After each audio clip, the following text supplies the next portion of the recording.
Halo anak-anak yang terkasih, kali ini kita berjumpa lagi dalam pelajaran Agama Katolik dan Budi Pekerti dengan tema keadilan dan kejujuran pelajaran yang ke-19. Tentu kita senang bahwa ini adalah dua terakhir pelajaran yang akan kita selesaikan, yaitu nanti terakhir adalah pelajaran ke-20. Kemarin kita sudah belajar tentang hati nurani atau suara hati. Nah, lalu suara hati itu sekarang kita mau menerapkannya dalam kehidupan sehari-hari dalam tema keadilan dan kejujuran ini. Mari kita lanjutkan. Frater mau mengajak kita untuk melihat hal-hal atau tabiat buruk yang ada di masyarakat kita yang bisa kita jumpai dalam kehidupan kita sehari-hari. Yang pertama, dan sering kali kita melihat, didengar dalam berita-berita, kalau kalian membaca berita juga, pasti terdapat banyak berita tentang yang namanya KKN. Apa itu KKN?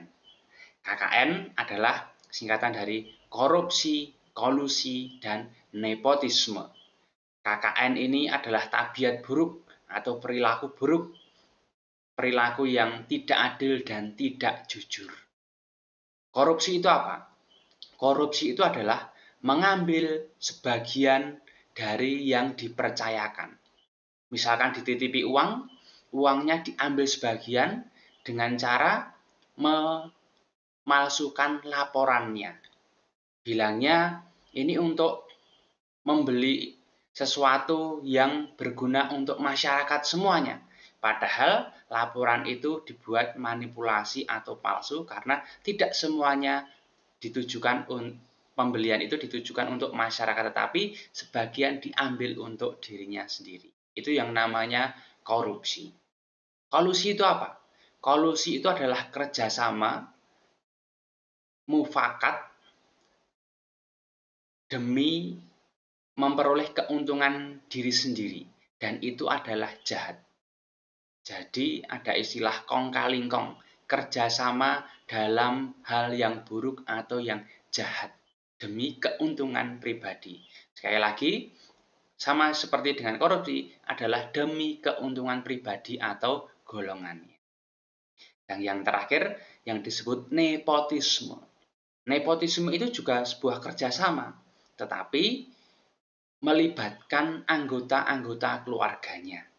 Seandainya ada seorang pemimpin, maka yang dipekerjakan atau yang diberi jatah untuk bekerja, untuk menduduki posisi tertentu yang baik, yang strategis, memberi keuntungan itu adalah saudara-saudaranya. Atau kalau kalian pernah dengar kroni-kroninya, itu yang diberi jatah untuk kerjasama. Jadi korupsi, kolusi, dan nepotisme itu tindakan yang tidak jujur sekaligus tidak adil. Mengapa? Karena ada banyak orang di luar orang-orang yang diajak kerjasama itu, yang tadi ada kolusi, ada nepotisme bersama keluarganya, ada yang memiliki kemampuan yang jauh lebih besar, sama-sama baiknya, tetapi mereka tidak diambil, tidak diajak kerjasama, karena mereka adalah orang-orang yang bisa jujur atau tidak menguntungkan bagi dirinya dan juga keluarganya. Lalu sekarang, akar dari ketidakadilan itu apa? Kalau dirunut, semuanya adalah soal rasa serakah. Frater pernah menjelaskan bahwa awalnya adalah mulai dari kekayaan. Setelah orang memiliki kekayaan, tidak hanya harta fisik, tapi juga kuasa, kedudukan, pangkat, orang ditarik untuk mengejar apa?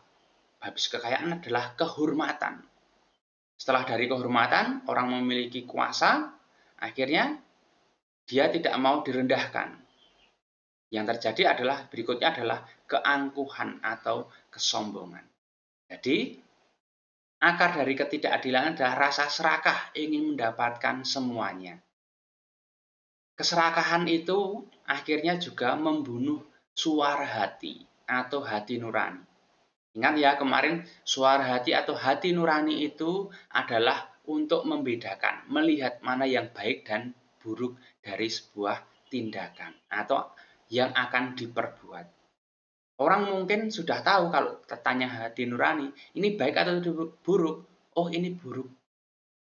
Hanya mementingkan keluarganya sendiri dan mengabaikan orang lain yang sama-sama memiliki kapasitas atau kualitas dalam bekerja, itu buruk. Tetapi dia tetap melakukannya. Dia mengabaikan suara hatinya. Bertindak tidak adil, mencuri, korupsi tadi, mengambil sebagian dari yang dipercayakan kepadanya itu baik atau buruk? Ternyata itu buruk, tetapi dia tidak mau mendengarkan, mengabaikan suara hatinya. Kemudian yang keempat, keserakahan. Itu adalah bertindak hanya berdasarkan rasa enak. Ini adalah ingin memiliki harta yang melimpah. Dia tidak merasa cukup. Dibandingkan dengan orang-orang lain, barangkali sebenarnya dia sudah kecukupan.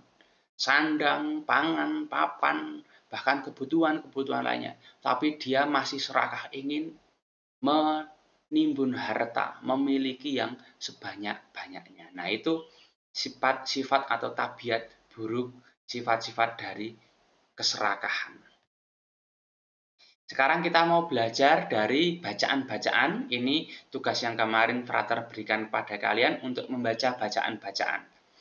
Frater harap kalian sudah membaca sehingga pembahasan kali ini kalian akan lebih memahaminya. Yang pertama adalah bacaan tentang Yesus dan hukum Taurat. Ini bisa kita temukan di Alkitab dari kitab Matius bab 5 ayat 33 sampai dengan 37. Kalian bisa membayangkan bagaimana Yesus waktu itu mengajar seperti yang ada di atas ini. Ini adalah ya atau tidak. Kalau ya katakan ya, kalau tidak katakan tidak. Anything more is from the evil one. Lebih dari itu berasal dari si jahat. Nah, ini awalnya Yesus mengutip salah satu isi hukum Taurat. Kalian tentu harus ingat apa itu hukum Taurat, kedudukannya bagi bangsa Israel ya. Ingat tentang pembacaan kitab Taurat oleh Ezra. Waktu itu Nabi Ezra memaknai atau makna dari pembacaan hukum Taurat apa? Ingat ya pelajaran yang waktu itu. Kemudian isi kutipannya apa yang dikutip Yesus? Yaitu supaya tidak bersumpah palsu dan harus memegang sumpah. Ini isi hukum Taurat. Kalian harus bersumpah, jangan bersumpah palsu, dan harus memegang sumpah kalian. Ini mau menunjukkan bahwa sebenarnya di kalangan umat Israel waktu itu, bersumpah adalah hal yang lazim atau biasa dilakukan. Nah, sekarang kalau kalian membayangkan kira-kira mengapa loh ada orang bersumpah? Kalian bisa membayangkan ada seorang yang bertanya sesuatu kepada orang lain dan orang lain ini tidak dipercaya.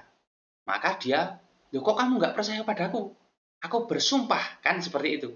Ada rasa curiga, ada rasa ketidakpercayaan. Karena dikhawatirkan orang ini melebih-lebihkan atau mengurangkan informasi atau kebenaran yang ingin didengarkan atau yang ingin diungkapkannya. Ini ya, ada pihak lain yang meragukan kebenaran. Indikasinya aja adanya ketidakjujuran. Ada indikasi ketidakjujuran dari orang itu, maka orang menuntut sumpah atau orang mau bersumpah. Ini ya kebiasaan tidak jujur di kalangan orang Israel sehingga sumpah itu dibutuhkan. Nah, Yesus membaruinya. Yang dibarui itu bukan hukum Tauratnya, tetapi penghayatan hukum Taurat. Jadi hukum Taurat tetap, Yesus mengajarkan sesuatu yang baru. Yang diajarkan Yesus apa? Ada nilai yang lebih tinggi, yaitu jika ya hendaklah kamu katakan ya, jika tidak hendaklah kamu katakan tidak. Itu yang diajarkan oleh Yesus. Berkatalah jujur apa adanya, tidak ditutupi. Kalau ya ya ya, kalau tidak ya katakan tidak. Itu yang diajarkan oleh Yesus. Mengapa? Karena kalau ada yang dilebih-lebihkan atau bahkan dikurang-kurangkan, apa yang lebih dari itu berasal dari si jahat. Itu apa? Ya atau tidaknya tadi. itu berasal dari yang jahat. Kalau kita mulai ada yang disembunyi-sembunyikan. Yang dikatakan haruslah yang senyatanya atau yang sebenarnya. Itu ya. Sekarang kita kembali ke suara hati. Suara hati atau hati nurani itu pasti mengarahkan kita untuk mengatakan yang sebenarnya. Kalau kita berhenti sejenak, kemarin ya, berhenti sejenak lalu bertanya, dalam hal ini apa yang harus aku lakukan? Nilai apa yang harus dipegang? Pasti suara hati akan menunjukkan kamu harus jujur, kamu harus adil. Nah, jujur dan adil itu adalah salah satu nilai yang harus dipegang, yang disuarakan oleh suara hati. Sikap jujur apa adanya itu membuat kita tidak perlu lagi bersumpah. Kalau orang sudah biasa jujur, buat apa lagi sumpah, wong ini apa adanya kok, ya enggak? Saling jujur, saling terbuka apa adanya. Kejujuran yang apa adanya itu membawa rasa damai, nyaman, dan harmonis karena setiap orang saling percaya toh. Tidak dibutuhkan lagi sumpah-sumpah. Nah, rasa yang tidak adanya kecurigaan tadi, akhirnya ada rasa damai, nyaman, dan harmonis tadi yang merupakan sendi-sendi kepercayaan di dalam kehidupan bersama. Dan Frater mau menunjukkan yang di sebelah sana itu 10 perintah Allah. Akulah Tuhan Allahmu. Yang pertama, jangan menyembah berhala dan seterusnya itu. Dari yang keenam, dari yang ketujuh itu, jangan mencuri, jangan bersaksi dusta, sampai yang terakhir, jangan mengingini milik sesamamu secara tidak adil. Coba baca, itu adalah soal kejujuran dan keadilan. Ingat ya, kejujuran dan keadilan itu ada dalam 10 perintah Allah yang diulang-ulang. Dari yang ketujuh, jangan mencuri, jangan bersaksi dusta, hingga jangan mengingini milik sesamamu secara tidak adil. Allah sendiri loh yang memerintah. Kalau kamu tidak adil dan tidak jujur, kamu melanggar perintah Allah.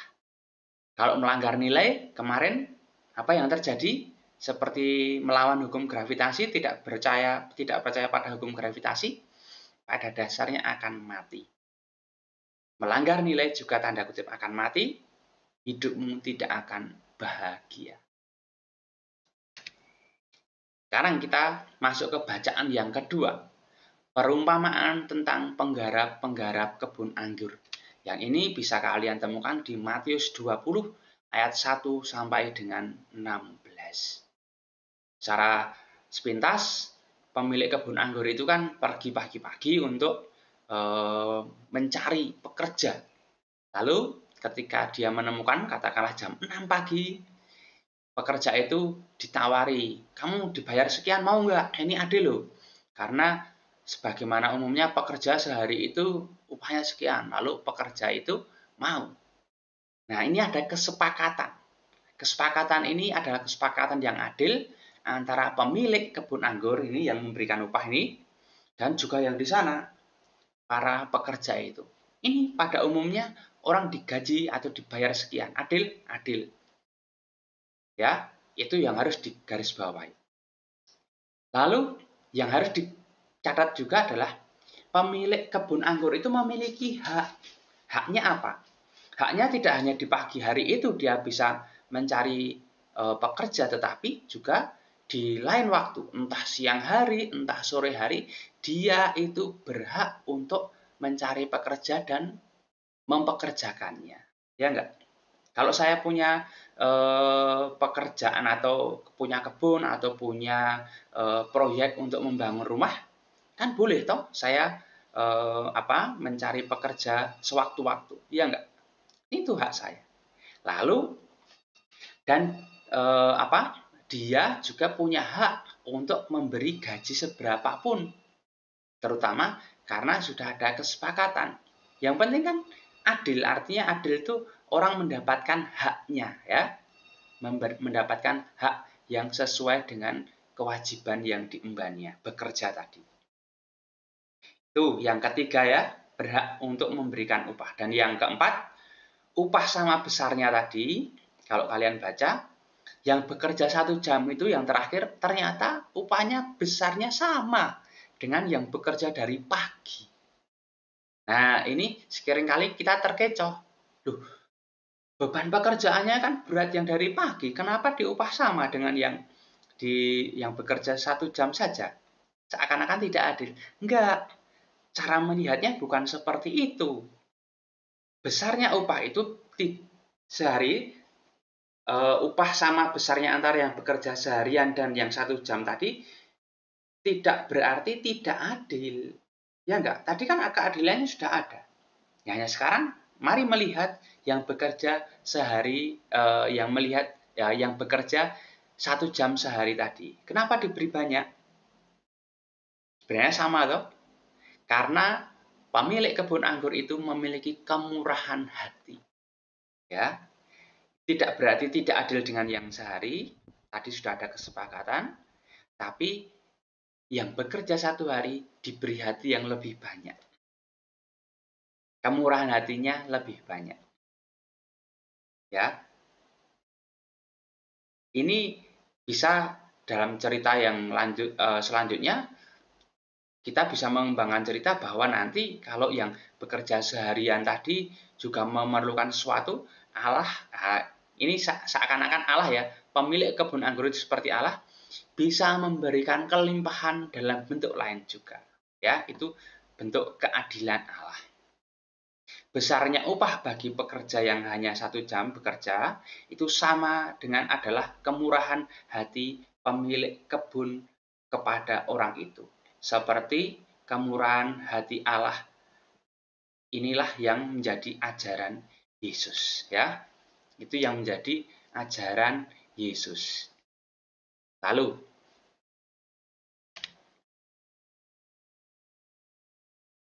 keadilan Allah itu tidak boleh diartikan sama rasa, sama rata.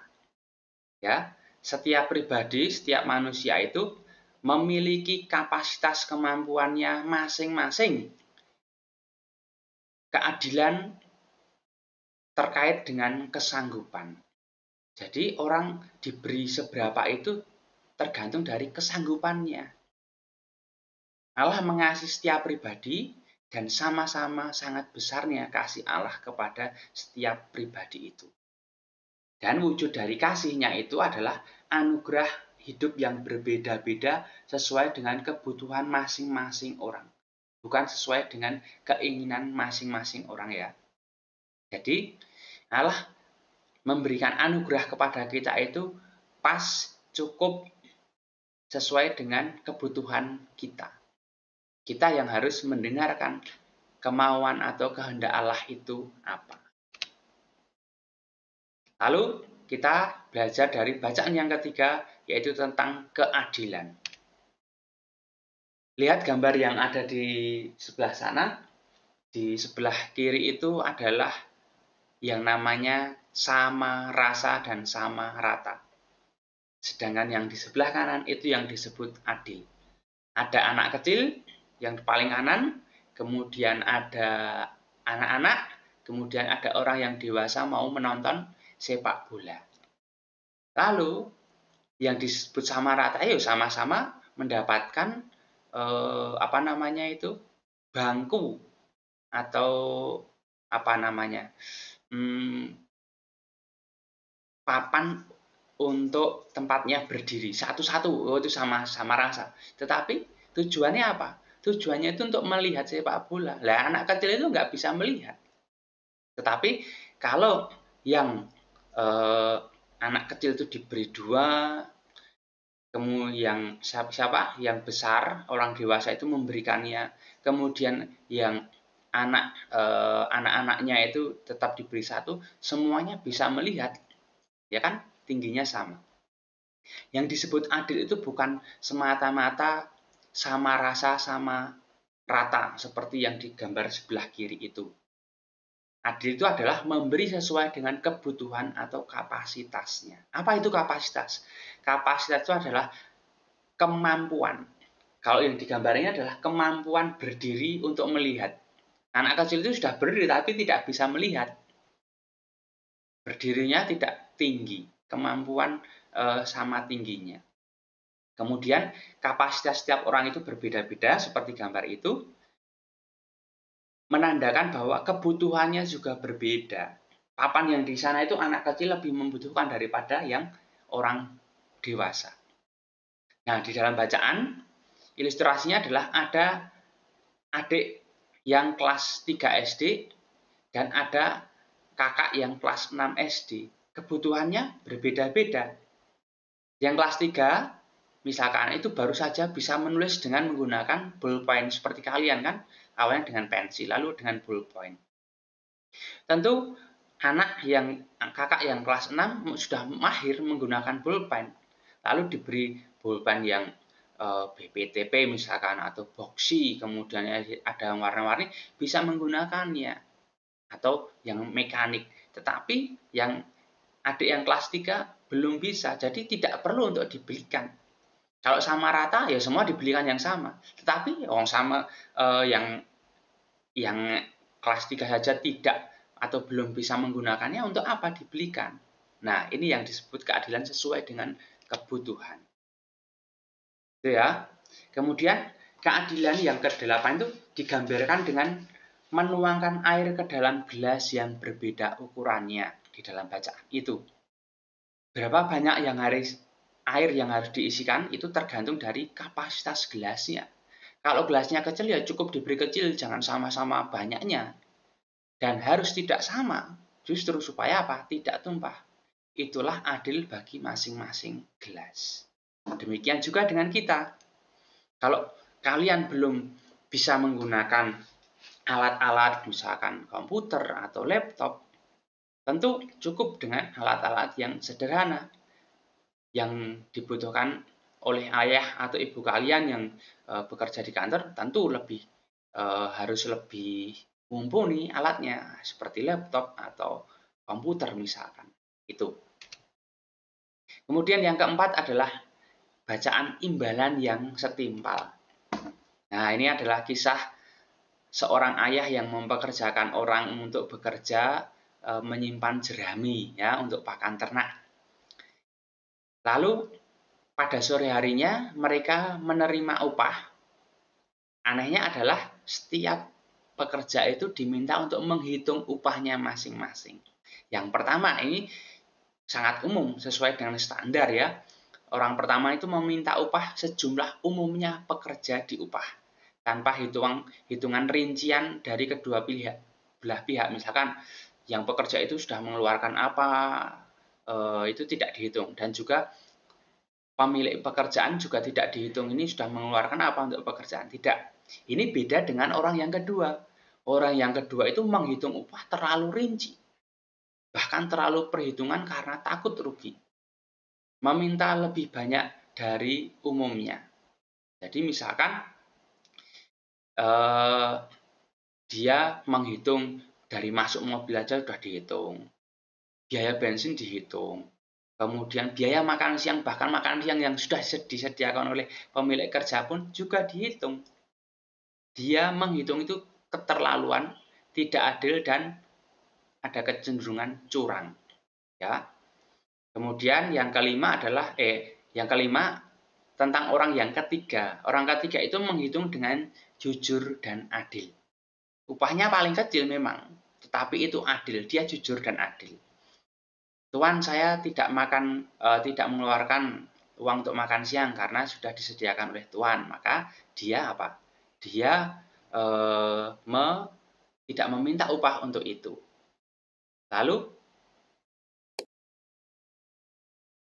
Lalu yang keenam, ayah pemberi kerja itu mengupah berdasarkan apa? Kualitas orang itu. Jadi ukurannya itu bukan ayah itu memberi penilaian berdasarkan kualitas pribadi. Diukur dari karakternya dalam menghayati nilai-nilai. Ingat ya tadi Frater sudah menyinggung tentang nilai-nilai, keadilan dan kejujuran. Karakter orang yang ketiga ini memiliki nilai adil dan jujur. Ini wujud nilai tingginya dari ayah pemberi kerja itu apa?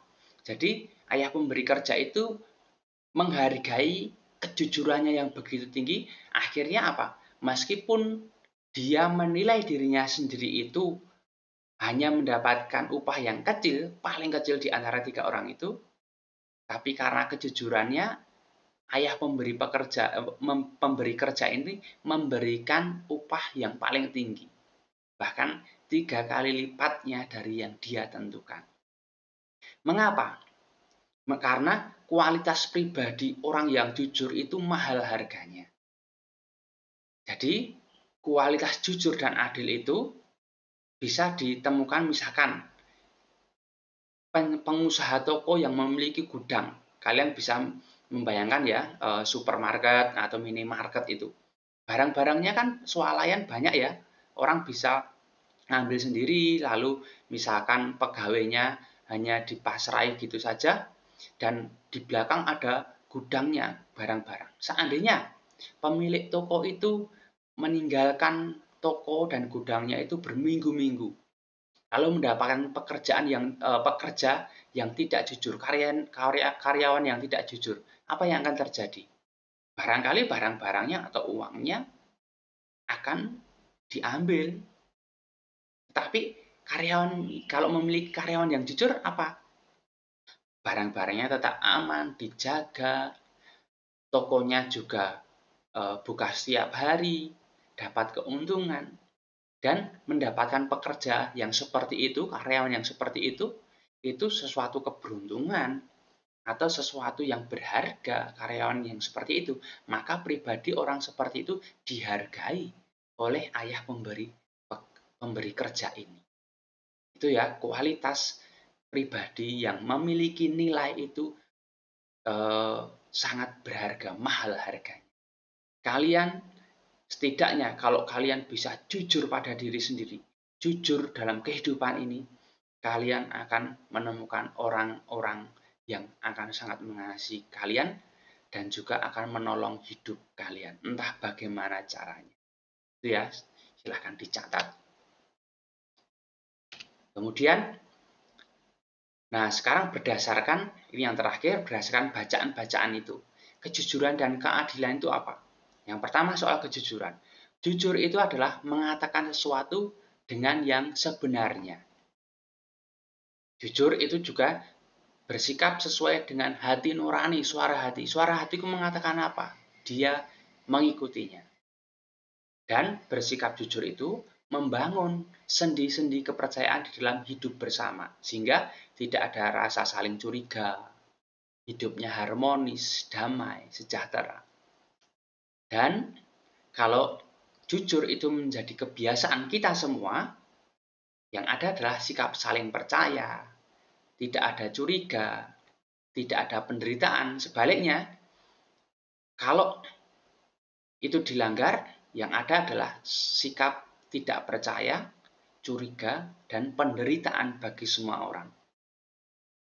Orang duitnya itu untuk rakyat, untuk membangun jalan, jalannya rusak semua. Kalau diambil sebagian oleh penguasanya, jalannya kan rusak. Akhirnya apa? Ya rakyat yang menderita. Nah itu, korupsi itu seperti itu dampaknya. Ketidakjujuran itu dampaknya penderitaan bagi banyak orang. Kemudian adil. Adil itu adalah sikap memberikan kepada orang lain sesuai dengan haknya. Tetapi ingat, keadilan itu kesesuaian antara hak dan kewajiban, kapasitasnya, kapasitas orang itu apa, ya? Seperti tadi, adik yang kelas 3 dan kakak yang kelas 6. Dan keadilan itu merupakan wujud dari kebaikan dan cinta Allah bagi kita. Allah memberikan kita secara adil sesuai dengan kebutuhan-kebutuhan kita, bukan sesuai dengan keinginan atau kemauan kita. Dan yang disebut adil itu tidak berarti harus sama rata dan sama rasa. Kapasitas dan tanggung jawab setiap orang itu berbeda. Contohnya adalah pekerja bangunan atau tukang batu yang bekerja kepada seorang kontraktor atau mandor. Bayarnya, penghasilannya lebih banyak mana? Ya lebih banyak mandor atau kontraktornya. Karena apa?